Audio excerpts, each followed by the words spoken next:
Hello, welcome to the Lone Show. I'm your host, Dome Lone, and in this episode, I brought on Asperegoose and Eric Taylor. And as for our guest, they're from New England in northeastern United States of America. They are an international best-selling author and archaeologist. Ladies and gentlemen, I give you V.S. Holmes. Hello. Hello. Hello. Thank you guys so much for having me. You're welcome. So, how's life? It's going pretty good. It's sunny for the first time in a few days, so that's quite a nice change. Oh, great. Yesterday was same here. Yesterday it was literally raining and snowing. Yep. Again. Yeah, it was 60 like a week ago, and now we just got a bunch of snow. So. Is it still snowing down there? Oh my gosh. Not today. Not today. Oh, but it was okay. yesterday. Yeah, I've heard, I think that. Oh, you're saying? Sorry. I've heard a couple of days ago it was snowing around like New York and the New England region. So Yep. yeah. Is it still going? Yeah. Yeah. Yeah, Like a return.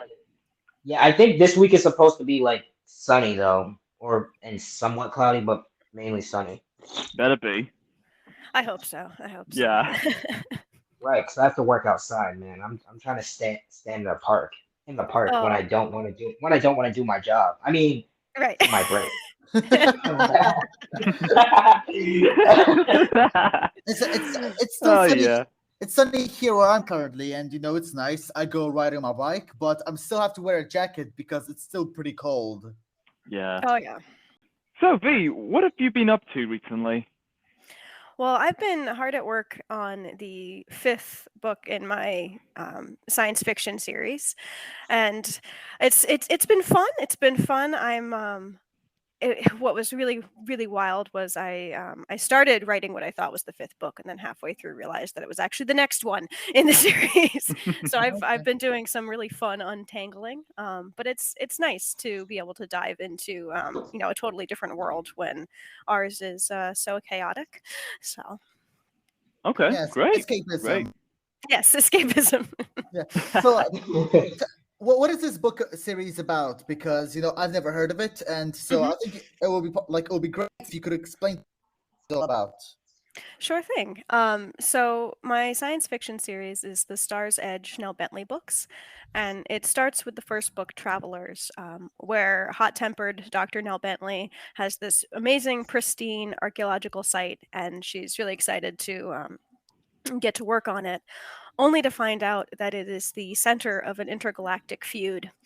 And she's thrown into this high-tech world with higher stakes, and as a diehard skeptic, she's not thrilled with it, but the woman on the other side sure is cute, so she sort of decides to throw herself in, and the rest of the series follows her and her love interest Lynn as they navigate this ever-changing world.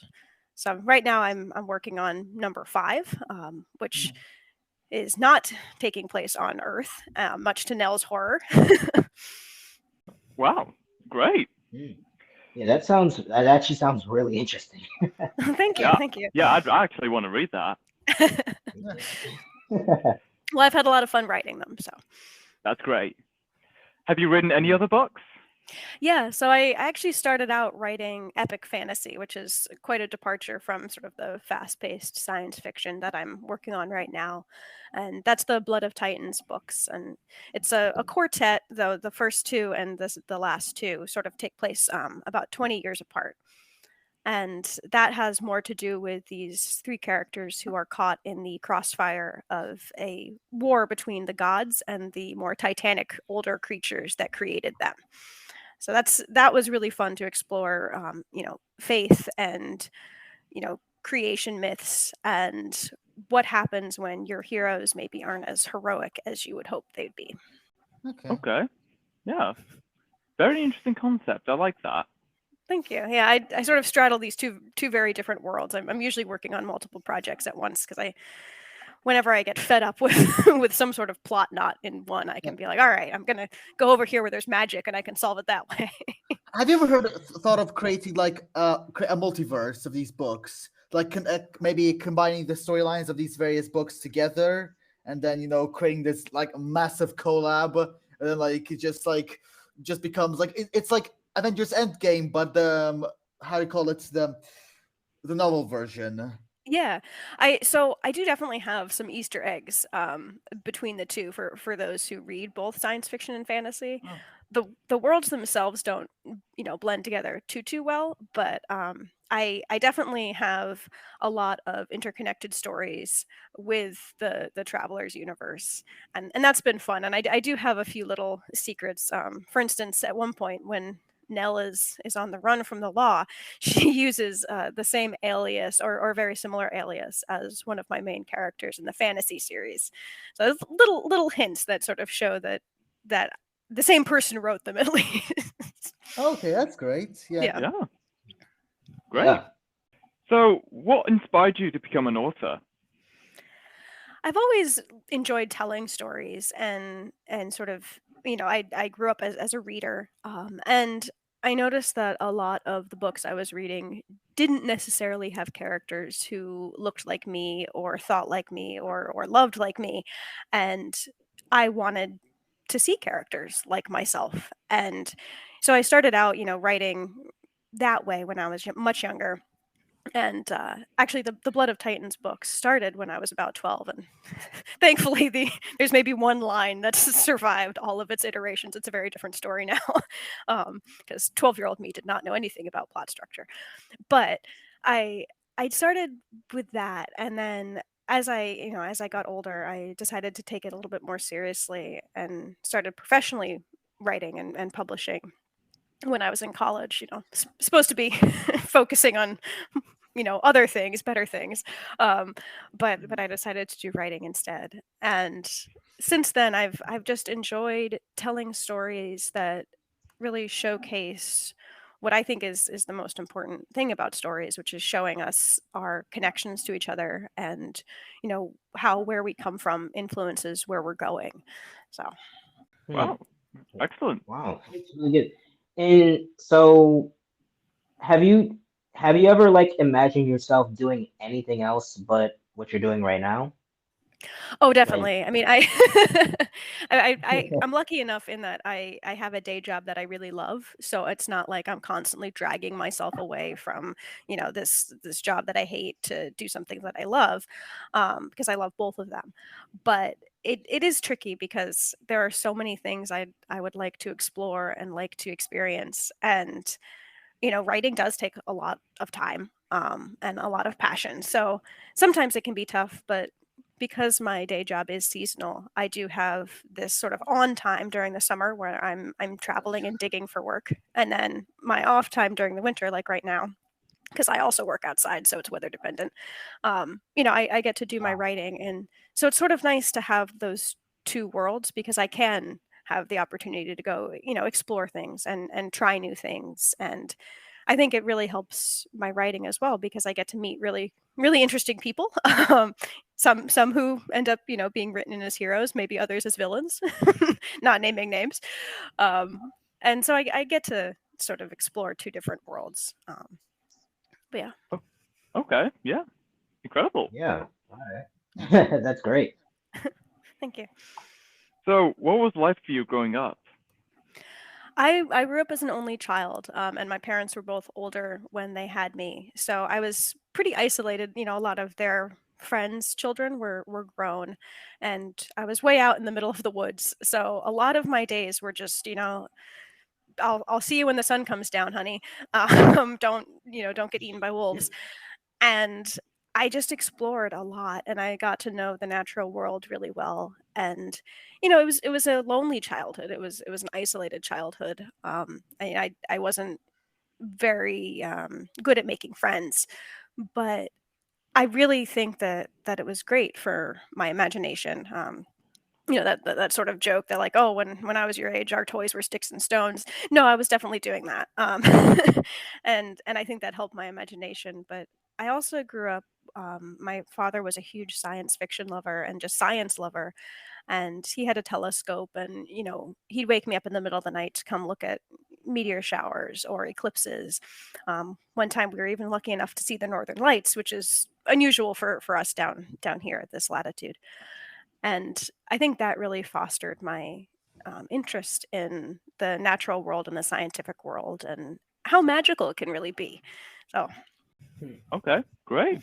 Okay. You know, it's ironic. I think I'm pretty decent at making friends, but I'm probably not that good at maintaining them. yeah, Like some of friends are hard. Friends like are so hard. Yeah, same with me. Easy to yeah, it's get, like but I hard don't to know. keep.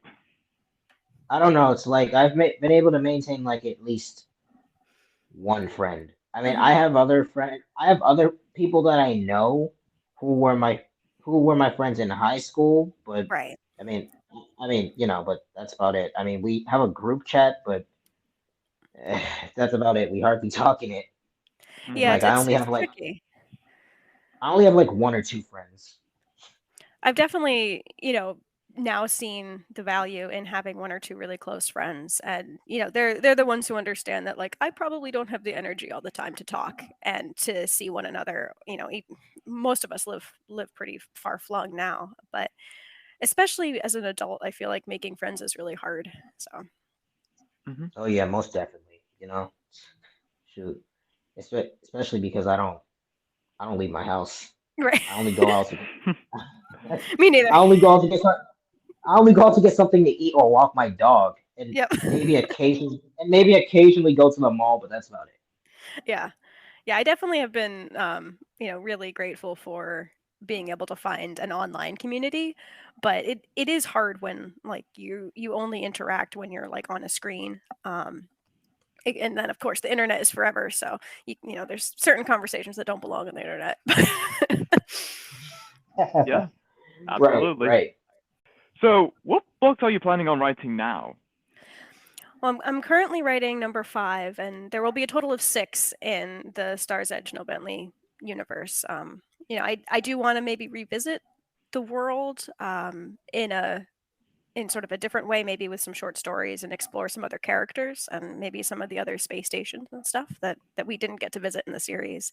But I am actually looking forward to ending this sort of chapter of my writing life, and I would like to explore some really different worlds. I would like to sort of dabble in maybe some more like gothic horror, gothic romance, and also I'm really excited about doing more of a science fantasy, a space fantasy book, sort of like Treasure Planet, but like for adults. I think that would be really fun.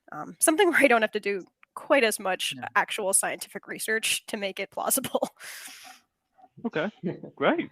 All right. Would you like later in life, would you ever consider like making your books into like an animation series or like a cartoon? Oh, that would be so much fun. I think Yeah. especially the science fiction series would lend itself well to sort of an episodic, either graphic novel or animated series. I think that would be so much fun. Something like Arcane, maybe. Yeah. Um, Yes, because yes, because like I don't know, like you explained the books, and I'm like, and all I can see is like an animation series or like a cartoon series of some sort. I can see it. I would like love for something like that to happen. I mean, there's definitely enough explosions, I think, for the pretty colors to work. So So, I've heard about.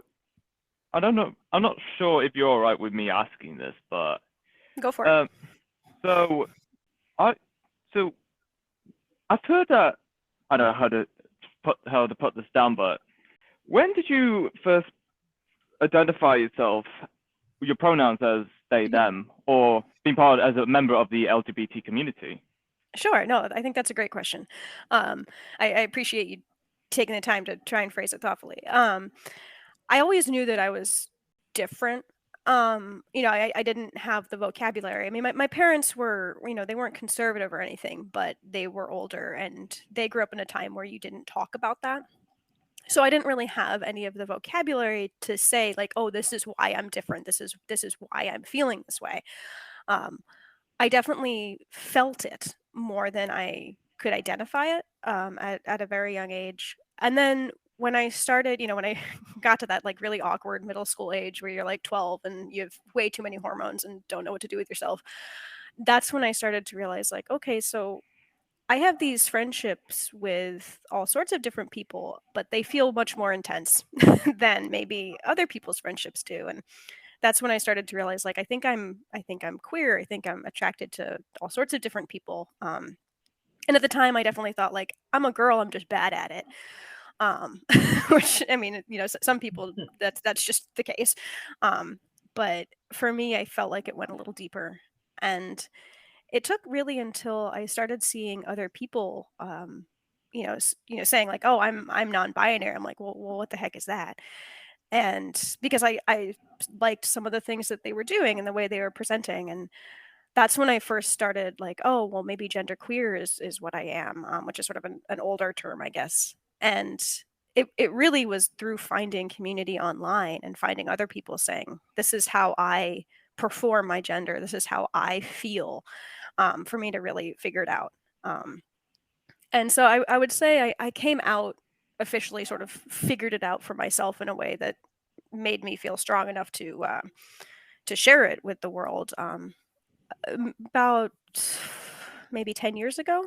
Um, and it's been quite quite the journey. I mean, I think a lot of us, our identities change over time anyways, regardless of our gender. Um, and Oh yes. even now it's changing, but I definitely feel like I'm somewhere in between. And for me that means more androgyny, but for other people it doesn't. And I think a lot of people could stand to explore what it means to them, even if they're not trans. I think it's a good thing to explore how we present ourselves and what that means to us, Yeah, regardless. yeah, Yeah, I yeah, Oh, absolutely agree. yeah. I also wanted to ask yes. you. Yes. Yeah, yeah. I also wanted to Oh ask you yeah. about. Oh, sorry. Yeah. Oh, you can go Oh, first. Sorry. I was just gonna. All right. I was gonna say yeah. Oh yeah. Like especially like in yeah. It's like you said, middle school is where you really start figuring out who you are too. Like Yeah, I don't know. it's weird. I know a lot. Yeah, I know a lot of people who were like in middle school. I mean, well, I didn't know them personally, but like I heard Mhm. of a lot of people who were like confused on like which what they liked, and what they like Yeah, preferred.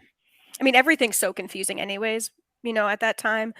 And I think it can just be a really great time to explore, like, well, does this fit, does that fit? I mean, we're doing it with our style and our music taste, and what we want to be when we grow up anyways. So I think it's important for us to have the freedom to do that, even if we ultimately decide, like, no, I think I am just the way I am. But yeah, it's such a tricky time, and kids can be so mean to one another. So Yeah. That's true. I don't. So yeah, I wanted to ask you, like, because right now in America, we've got this wave of bills that are yeah. potentially hurting people like you. Like for example, in Florida, they've got that "Don't Say Gay" bill. So Yes. are you feeling disturbed by this? Are you feeling that if of course this continues, you might have to emigrate from America to Europe or something? That's a really good question.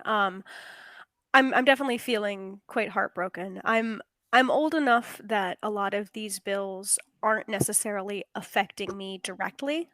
Because I'm an adult and I can, we own our own place. We have enough privilege that we can hopefully navigate this safely. But I know a lot of people whose children are going to be deeply affected by this, and you know definitely deserved is a good word to use, but I wouldn't say I'm surprised, because a lot of the United States, like a lot of colonized nations, have this sort of inherent fear of the other kind of built in to their government structure. Yeah. And I understand it can be a scary world, especially for people who grew up during things like the AIDS crisis. I think a lot of their fear comes from, I don't want something bad to happen to my child. And of course you don't, of course you don't. But um maybe maybe a lot of these people are the bad thing that's happening to their Yeah. child. So that can be very tricky. But as far as emigrating somewhere, we don't, while we have enough, we're safe here and we're stable here. we don't have enough money to go somewhere Oh. else. And, both of us are archaeologists, which, though it's a college educated field, it's also very working class. We're basically glorified ditch diggers, with a very big degree, which, it isn't to belittle the field, but it definitely makes stability hard. Yeah. So for us, I don't think we'd be able to go anywhere. And I think, though, that there is a point to that. A lot of those bills, like you said, they're sort of this wave. So even if we were to move, um, there's a chance that things like that can follow us. And I'm focusing right now on building a stronger community here and hoping to, roll back some of those bills or prevent them from getting further, and protecting the people who don't have the means to immigrate somewhere. But it is very hard, and there's terrible things happening everywhere in the world right now. But this one is definitely a little closer to home. So Yeah, like Yeah. I can certainly, because I think that all these people who say that the reason why they're passing all these anti-LGBTQ laws, they say that they care about the children and all that. right. Well, I think it's their like inner prejudices that are Mhm. within them. Like I think they don't actually care about the younger generations. They only No. care about trying to make themselves more comfortable, because they have this inbuilt fear of, as you Mhm. said, the others. So I think it's not about protecting society. I think it's just their egotistical desires to kind of wipe out what they see as a threat to them being normal members of society. It's I think the Oh, way for they see sure. it. And I think too, like you make a good point. It's their sort of focus on themselves, and I think because gender really is very nebulous. It's Yeah. really not defined, and the boundaries between genders are incredibly thin. And a lot of those populations that are very conservative, their whole identity is wrapped up in, like, oh, I'm the big manly man, and I hunt and I do these things, and I make the money, and that's that. Or like, I'm super feminine, and my whole identity is being a mother to my children. And there's nothing inherently wrong with those, but when you see gender as such a fluid thing, I think their identities can feel attacked. And it's like, maybe your identity isn't as strong as you thought it was. Which is why I think everyone should kind of explore what being a man or being a woman might mean to them. Yeah. Yeah. So, That's a very good point. Yeah. oh yeah, yeah, I agree. So, what else do you do in your free time besides writing? Free time, what's that? No, I really enjoy gardening. I enjoy sort of going back to my nature roots as a kid, and rooting around in the dirt. Um, I love taking walks with my dog, who is snoring behind me. So sorry if you can hear him. No, um, I don't hear anything Uh, back here, so that's okay. fine. I guess I've got a good microphone, but I enjoy walking around with him and seeing that. And I've gotten a little bit more lately into in embroidery and things like that. That's been sort of like one of my like winter pandemic projects. But yeah, that's sort of what I like doing, and when it's safe, because here we're still fully in pandemic mode. When it's safe, I like to see some of my friends, go for walks, things like that. Oh, okay. Great, Yeah. Okay. fabulous. I don't know, like gardening. I've never really done gardening. Like I'm not. Mhm. I live in a very urban environment, so I always Yes. go out to the store, like, and buy things. Like, yeah, I don't know, but I just don't know. Like, but I mean, gardening is great. It teaches how to grow your own food. I think it's great. It's. I don't know what I'm saying anymore. I was just like about to make some sort of joke about gardening, but then I forgot. It's definitely a I lot think of work. So Yeah. Yeah.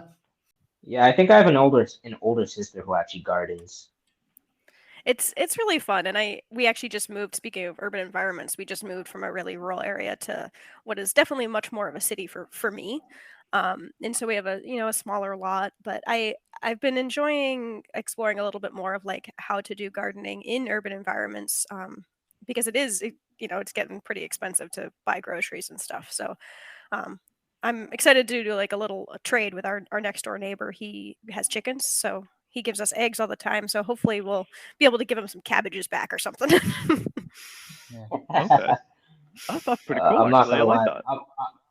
I'm not gonna lie. Why does that remind me of like an episode of this cartoon? I think the Ed and Eddie, where it's like this dude named Rolf. Like he trades chickens. He trades 2 chickens for like I think cabbages or something. I'm not sure. Oh my God. I'll have to see. Maybe that was like in my subconscious somewhere. Oh, that's great. Oh, but that's a good I mean, episode.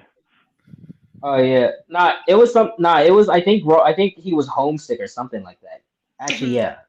And like the Eds pretty much knocked him out with a sock, with with the scent of a sock, and they built this whole thing and pulled him with a stinky sock. I'm gonna watch that episode again. It was great. Yeah, I'll have it's to a good check episode. it out. What happened? Oh, Oh nothing. no! Oh no, Holmes. What'd you say? Oh no, I'll have to go check that one out because I've definitely seen some of the episodes, but like I'm trying to rack my brain for that one. Yeah. I forgot what the episode was called though, but Mm-hmm. Oh man. So, where do you see yourself 20 years from now? Oh, 20 years from now. That's a good God. I can't focus on like 1 year from now. 20 years from now, I hope that. Well, I hope I'm still around, and I hope that most of us are. Um, I would like to be maybe retired from archaeology, mostly because my body is ready to retire now. It's hard on the joints here, but maybe I'd like to still be writing. I would like to have a much stronger in-person community, and I'd like to be slowing down.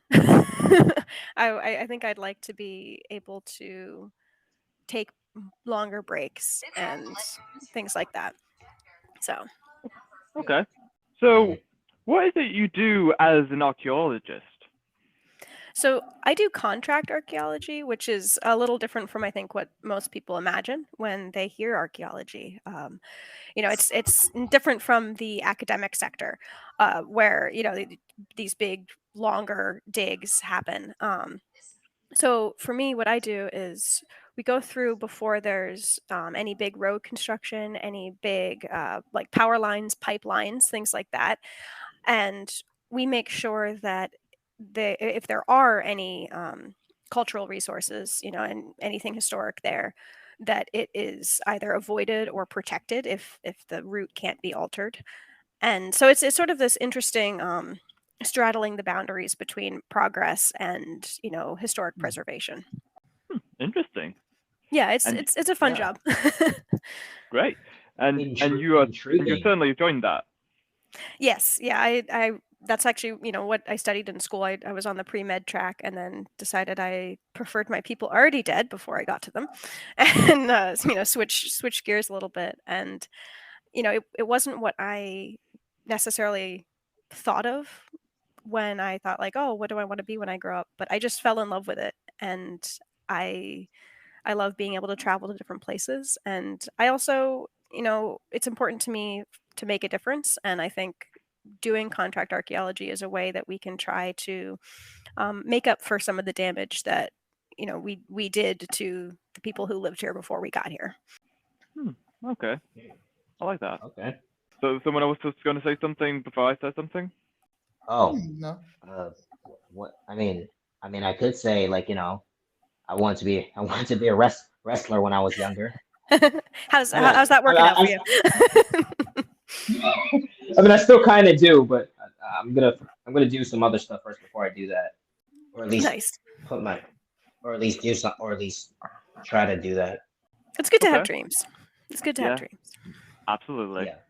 And that is all we have for this episode. It was great having you here, V.S Holmes, talking about your recent work, your experiences as an archaeologist, and just discussing about the LGBT community. It's absolutely fun. Thank you so much. You had some really great questions. A really wonderful conversation. Thank you.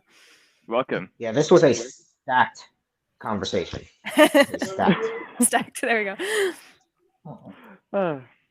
And with that being said, until next time, stay tuned for more.